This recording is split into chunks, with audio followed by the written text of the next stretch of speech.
Guys আলহামদুলিল্লাহ আশাপুরে নিয়ে এই আইছিল মনে করেন বাইতুল মুকাররমে। আপু আপনি যদি কিছু কইতেন এই বাইতুল মুকাররম কে লিখাইছেন? বাইতুল মুকাররম কিসের জন্য আসলে? নামাজ পড়ার জন্য। কিন্তু Guys, আমি একটা কাজে আসছি, আসলে দুঃখিত। নামাজ পড়তে আসলে হয়তো ভালো হইতো, কিন্তু একটা কাজ পড়ে গেছিল দেখে বাইতুল মুকাররম আসা হয়েছে। তো কেমন লাগবে দেখেন গাইস অবশ্যই। আমি এই আপুরে নিয়ে ইচ্ছা ছিল এই যে বাইতুল মুকাররম দেখেন অনেক চিনতে পারতেছেন। কি রে শাহিন, হ্যাঁ আজকে বাইতুল মুকাররম হঠাৎ করে?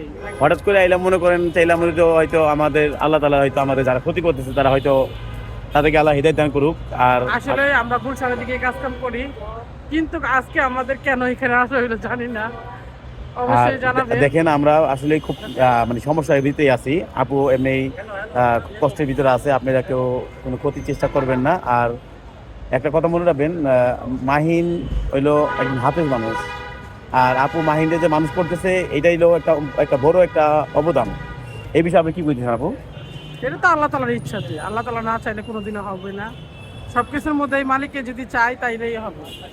তাহলে একটা জিনিস গাইস খেয়াল করবেন, দেখছেন আমার কিছু পর্দা কিছু ফালাই জিনিস দিতেছে। আছে যেটা মনে করেন অল ক্ষতি করলো আল্লাহ তাআলা দুনিয়াতে সেটা দেখাই দেয় দেখাই দেয়, হ্যাঁ। দেখাই দেয়। আর কখনো মানে দুনিয়াতে মানুষ কেন কোনো কোনো জাতির মানুষেরই ক্ষতি করা উচিত না, যেহেতু এটা মানুষ আল্লাহ তাআলা সৃষ্টি করছে।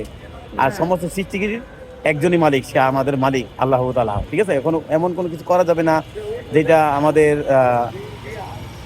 মানে কষ্ট হয়ে মুসলমানদের কষ্ট হয় বা মানুষের প্রতি কষ্ট হয়, এরকম কিছু করা যাবে না, ঠিক আছে গাইস? এর জন্য আপনারা বিশেষ করে হোক যেই হোক মাহিনের ক্ষতি করার চেষ্টা করবেন না। আর এই বিষয়ে